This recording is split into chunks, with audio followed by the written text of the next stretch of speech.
2005 August 14 grace ఆకాశంలో ఉన్న ఒక ప్యాసింజర్ విమానం ఎయిర్ ట్రాఫిక్ కంట్రోల్ కు ఎలాంటి సమాధానం ఇవ్వడం లేదు. పరిస్థితిని చెక్ చేయడానికి గ్రీస్ ఎయిర్ ఫోర్స్ కి చెందిన 2 F-16 ఫైటర్ జెట్స్ అక్కడికి చేరుకున్నాయి. ఆ ఫైటర్ పైలట్స్ బోయింగ్ విమానం పక్కనే ఎగురుతూ కాక్పిట్ అద్దాల నుంచి లోపలికి చూశారు. లోపల దృశ్యం చూసి వాళ్ళు ఒక్కసారిగా వణికిపోయారు. కెప్టెన్ సీట్ పూర్తిగా ఖాళీగా ఉంది. కో పైలట్ కంట్రోల్ ప్యానెల్ మీద స్పృహ తప్పి పడున్నాడు. ప్యాసింజర్ క్యాబిన్ లో ఉన్న వాళ్ళంతా విగ్రహాల్లా కదలకుండా ఉండిపోయారు. అందరి ముఖాలపై ఆక్సిజన్ మాస్కులు వేలాడుతున్నాయి, కానీ వారి శరీరంలో ప్రాణం లేదు. 121 మంది ప్యాసింజర్లతో ఆటో పైలట్ మోడ్ లో ఎగురుతున్న ఒక పెద్ద విమానం, అదొక గోస్ట్ ప్లేన్. మధ్య ఆకాశంలో వాళ్ళందరికీ అసలు ఏమైంది? అందరూ ప్రాణాలు కోల్పోయి ఉండగా కాక్పిట్ లోకి వచ్చి విమానాన్ని కంట్రోల్లోకి తీసుకుందామనుకున్న ఆ మిస్టరీ వ్యక్తి ఎవరు? ఏవియేషన్ హిస్టరీలోనే అత్యంత భయంకరమైన, ఎవ్వరికీ అర్థం కాని ప్రశ్నల్లో చిక్కుకున్న హెలియోస్ ఫ్లైట్ 522 కథ ఇది. 2005 ఆగస్టు 14 ఉదయం సైప్రస్ లోని లార్నాకా ఇంటర్నేషనల్ ఎయిర్పోర్ట్ ప్రయాణికులతో చాలా రద్దీగా ఉంది. హెలియోస్ ఎయిర్వేస్ కి చెందిన ఫ్లైట్ 522 టేక్ ఆఫ్ కి రెడీగా ఉంది. ఇదొక బోయింగ్ 737-300 విమానం. ఇది గ్రీస్ లోని అటాంక్స్ వీధుగా చెక్ రిపబ్లిక్ లోని బ్రేక్ కు వెళ్ళాలి. ఈ ఫ్లైట్ లో మొత్తం 121 మంది ఉన్నారు. అందులో 115 మంది ప్యాసింజర్లు, 6 క్రూ మెంబర్స్. ప్రయాణికుల్లో ఎక్కువ మంది హాలిడేస్ కి వెళ్తున్న సైప్రస్ కుటుంబాలే. కొత్త ప్రదేశాలను చూడడానికి ఉత్సాహంతో చాలా మంది పిల్లలు కూడా ఉన్నారు. 59 ఏండ్ల ఎంతో అనుభవం ఉన్న జర్మన్ కెప్టెన్ హాన్స్ జుర్గన్ కాక్పిట్ బాధ్యతలు తీసుకున్నాడు.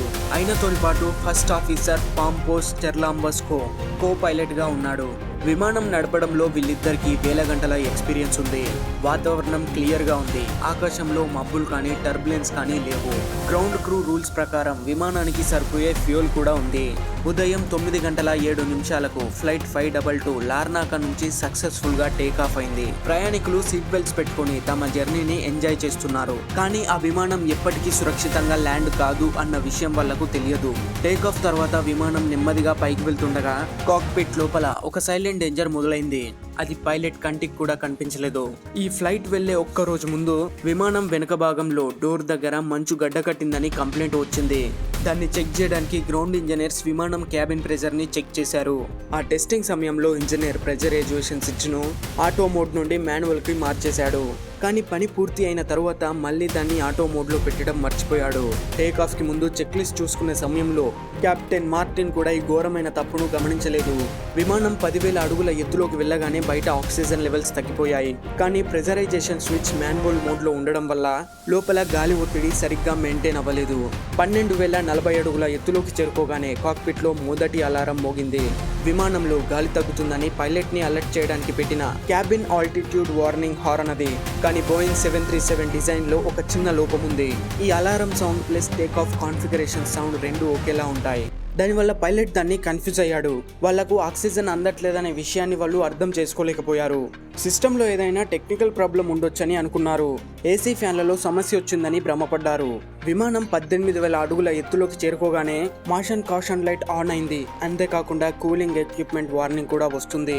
క్యాబిన్ లో గాలి లేకపోవడం వల్ల లోపల మెషిన్లు వేడెక్కడం మొదలయ్యాయి. కెప్టెన్ మ్యాట్రిన్ రేడియో ద్వారా సైప్రస్ ఏటీసీ హెలియోస్ ఆపరేషన్ సెంటర్ ను కాంటాక్ట్ చేశాడు. కానీ అతను ఏసీ కూలింగ్ ఫ్యాన్ ప్రాబ్లం గురించే పదే మాట్లాడాడు. ప్రెజరైజేషన్ స్విచ్ అనే ఆలోచన వాళ్ళ బుర్రలోనే రాలేదు. అప్పటికే ఆక్సిజన్ లోపం వల్ల వచ్చే హైపోథెర్మియా అనే సైలెంట్ కిల్లర్ వాళ్ళ మెదడును కంట్రోల్ చేయడం స్టార్ట్ చేసింది. అలాంటి పరిస్థితుల్లో ఆలోచించలేం. కండ్లు మెల్లగా మసకబారిపోతూ ఉంటాయి. శరీరం నెమ్మదిగా ముద్దుబారిపోతుంది. హైపోక్సియా ప్రభావం వల్ల కెప్టెన్ మార్టిన్ మెదడు సరిగ్గా పనిచేయడం లేదు. వెనకాలుండే సర్క్యూట్ బ్రేకర్ల ప్యానెళ్లను చెక్ చేయడానికి అతను సీట్లో నుంచి లేచాడు. కానీ ఆక్సిజన్ అందక మళ్ళీ అతని సీట్లో కూలబడిపోయాడు. అతని సీట్లోనే స్పృహ కోల్పోయాడు. మరోవైపు కో పైలట్ పాంపోస్ కూడా కంట్రోల్ ప్యానెళ్లపై తలవాల్చి కోమాలోకి వెళ్లిపోయాడు. ఇప్పుడు ఆ విమానాన్ని కంట్రోల్ చేయడానికి ఎవ్వరూ లేరు. అది ఆటో పైలట్ మోడ్ లో 34,000 అడుగుల ఎత్తుకి వెళ్లిపోతుంది. కాక్పిట్ లోపల ఇంత భయంకరమైన పరిస్థితి జరుగుతుందని లోపల ఉన్న ప్యాసింజర్లకు తెలియదు. విమానం 14,000 అడుగుల ఎత్తులోకి చేరుకోగానే ఎమర్జెన్సీ సిస్టమ్ ఆటోమేటిక్ గా ఆన్ అయింది. ప్రయాణికుల తల పైభాగంలో ఉండే ప్యానెల్స్ ఓపెన్ అయ్యి ఆక్సిజన్ మాస్కులు కింద పడ్డాయి. వెంటనే మాస్క్ పెట్టుకోవాలని ఆటోమేటిక్ అనౌన్స్మెంట్ మొదలైంది. మొదట్లో ప్రయాణికులు భయపడ్డారు. కానీ రూల్స్ ప్రకారం తమకు తమ పిల్లలకు మాస్కులు మాస్కులు పెట్టుకున్నారు. కానీ ఆ ఆక్సిజన్ మాస్కులు శాశ్వతం కాదు. ఫ్లైట్ లో ఉన్న ఆక్సిజన్ జనరేటర్స్ 18 నిమిషాల వరకు మాత్రమే ఆక్సిజన్ ఇవ్వగలవు. పైలట్స్ విమానాన్ని సురక్షితమైన ఎత్తుకు కిందికి తీసుకురావడానికి సాధారణంగా ఈ సమయం సరిపోతుంది. కానీ కాక్పిట్ లో పైలట్ల కోసం మాస్కులు ఆటోమేటిక్ గా కిందికి రావు. వాళ్లే స్వయంగా బయటికి మాస్కులు తీసి పెట్టుకోవాల్సి ఉంటుంది. హైపోక్సియా వల్ల వాళ్ళు స్పృహలో లేరు. 15 నిమిషాల తర్వాత ప్రయాణికులకు ఆక్సిజన్ సప్లై ఆగిపోయింది. క్యాబిన్ అంతా నిశ్శబ్దంగా ఉంది. నొప్పి వల్ల ఎవ్వరు అరవలేదు. ఊపిరాడక ఎవ్వరూ గిలగిలా కొట్టుకోలేదు. హైపోక్సియా కారణం చేత 121 మంది చాలా ప్రశాంతంగా నిద్రలోకి వెళ్లిపోయారు. వాళ్ళు ఇకెప్పటికీ నిద్రలేవరు. ఉదయం 9:28 ఫ్లైట్ 522 తను సెట్ చేసుకున్న 35,000 అడుగులోకి చేరుకుంది. ఆటో పైలట్ సిస్టమ్ లోని రూట్ ప్రకారం గ్రీస్ లోని ఎథెన్స్ వైపు చాలా సైలెంట్ గా ఎగురుతుంది. Nicosia Athens air traffic control నుంచి కంటిన్యూస్ గా రేడియో మెసేజ్లు వెళ్తూ ఉన్నాయి. హెలియోస్ 522 మీకు వినిపిస్తుందా? దయచేసి జవాబు ఇవ్వండి.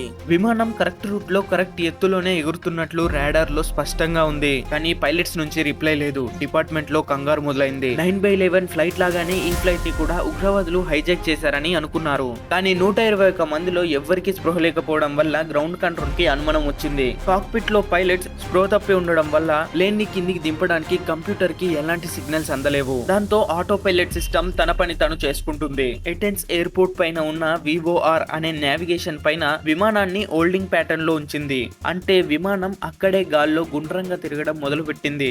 సరిగ్గా అదే సమయానికి గ్రీస్ ఎయిర్ ఫోర్స్ కి చెందిన 2 F-16 ఫైటర్ జెట్స్ వేగంగా మబ్బులను చీల్చుకుంటూ ఆ ఫ్లైట్ దగ్గరికి చేరుకున్నాయి. ఫైటర్ పైలట్స్ చాలా జాగ్రత్తగా బోయింగ్ విమానానికి చాలా దగ్గరగా వెళ్లి లోపల ఎలా ఉందో చూడడానికి వాళ్ళు ప్రయత్నించారు.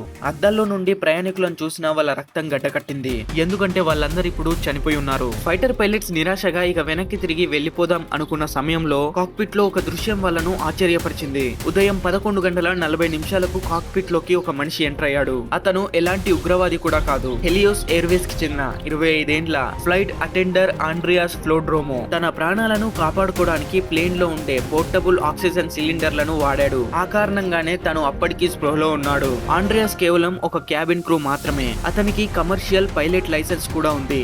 కానీ బోయింగ్ 737 ఇంత పెద్ద విమానాన్ని నడిపే ట్రైనింగ్ కానీ అనుభవం కానీ లేదు. అయినా సరే ఒక ఆఖరి ఆశతో అతను కాక్పిట్ లోని డోర్ తెరిచాడు. స్పృహ లేకుండా కెప్టెన్ ని పక్కకు జరిపి ఆ సీట్ లో అతను కూర్చున్నాడు. రేడియో హెడ్సెట్ పెట్టుకుని పరిస్థితిని కంట్రోల్ చేస్తున్నట్లు ఫైటర్ పైలట్స్ కి చేతులతో సైగ చేశాడు. ఆ యువకుడు కొద్దిపాటి నాలెడ్జ్ తో అయిపోతున్న ఆక్సిజన్ తో మృత్యు కూపంలో నిలబడ్డాడు. 121 మంది ప్రాణాలు కాపాడే ఒక అసాధారణమైన పోరాటం చేశాడు. ఏవియేషన్ హిస్టరీలోనే అత్యంత బాధాకరమైన క్షణాల్లో ఇది కూడా ఒకటి. ఆండ్రియాస్ ఆ విమానాన్ని అతని కంట్రోల్లోకి తీసుకునే లోపే విమానం యొక్క పరిస్థితి చేజారింది. విమానం గాల్లో ఎగురుతూ అప్పటికే 3 గంటలు అవుతుంది. అందులో ఫ్యూయల్ పూర్తిగా అయిపోయే స్థితికి వచ్చింది. ఉదయం 11:50 ఫ్యూయల్ అయిపోవడం వల్ల విమానం ఎడం వైపు ఇంజన్ ఆగిపోయింది. విమానం ఫ్లేమ్ ఒక్కసారిగా అవుట్ అవ్వగానే ఆ భారీ విమానం ఒక్కసారిగా ఎడం వైపుకు వంగింది. వేగంగా కిందికి పడిపోవడం మొదలైంది. ఆండ్రియాస్ తన శక్తినంతా ఉపయోగించి కంట్రోల్ వీల్ ని లాగుతూ విమానాన్ని తిన్నగా చేయడానికి ప్రయత్నించాడు. జనసంచారం ఎక్కువగా ఉండే ఎథెన్స్ మీద కాకుండా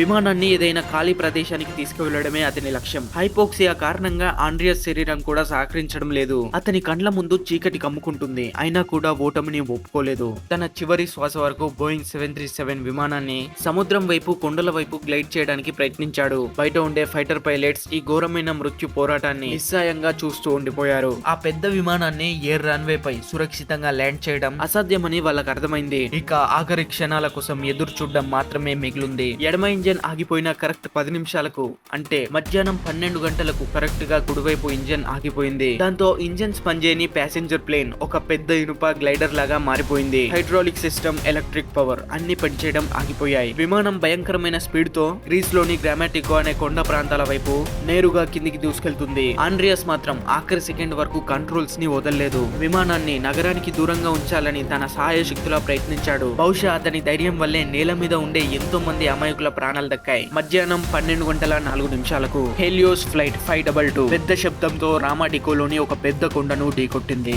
కండ్లు మూసి తెరిచేలోపు ఒక భయంకరమైన పేలుడు, విమానపు ముక్కలు, ఆ కొండ వాలులు చాలా దూరంగా విసిరేయబడ్డాయి. చుట్టుపక్కలంతా మంటలు, నల్లటి పొగ. రెస్క్యూ టీమ్స్ అక్కడికి వెంటనే చేరుకున్నాయి. కానీ అక్కడ ఎవ్వరికి బ్రతికే అవకాశం కూడా లేదు. ఆ ఘోర ప్రమాదంలో మొత్తం 121 మంది చనిపోయారు. క్రూ మెంబర్స్ ప్రాణాలు కోల్పోయారు. ప్రమాద తీవ్రత ఎంత ఎక్కువగా ఉందంటే విమానం స్ట్రక్చర్ కూడా దాదాపు కనిపించకుండా పోయింది. మంటలార్పిన తరువాత రెస్క్యూ సిబ్బందికి కేవలం కాలిపోయిన శవాల ముద్దలు కనిపించాయి. ఈ గుండెలు పిండేసే వార్త విని ప్రపంచం మొత్తం షాక్ అయింది. ఎయిర్ ఫోర్స్ రాడార్ డేటా దీన్ని క్లియర్ చేసింది. విమానంలో ఎలాంటి బాంబ్ పేలుడు గానీ ఎలాంటి ఉగ్రవాద దాడి కూడా జరగలేదని స్పష్టమైంది. అదొక నిశ్శబ్దం, అత్యంత బాధాకరమైన మరణ యాత్ర అని తేలిపోయింది. ఎన్డీఆర్ డేటా ఆధారంగా విమానంలోని స్పెజరైజేషన్ సిస్టమ్ మాన్యువల్ మోడ్ లోనే ఉండిపోయిందని నిర్ధారించారు. ఆక్సిజన్ అందకపోవడం వల్లే కాక్పిట్ క్రూ మరియు ప్యాసింజర్స్ స్పృహ తప్పారని క్లియర్ గా మెన్షన్ చేశారు. ఇక మెషిన్ డిజైన్ చేసిన కన్ఫ్యూజన్ వల్ల 121 మంది ప్రాణాలు గాల్లో కలిసిపోయాయి. ఈ వీడియో నచ్చితే లైక్ చేయండి, షేర్ చేయండి.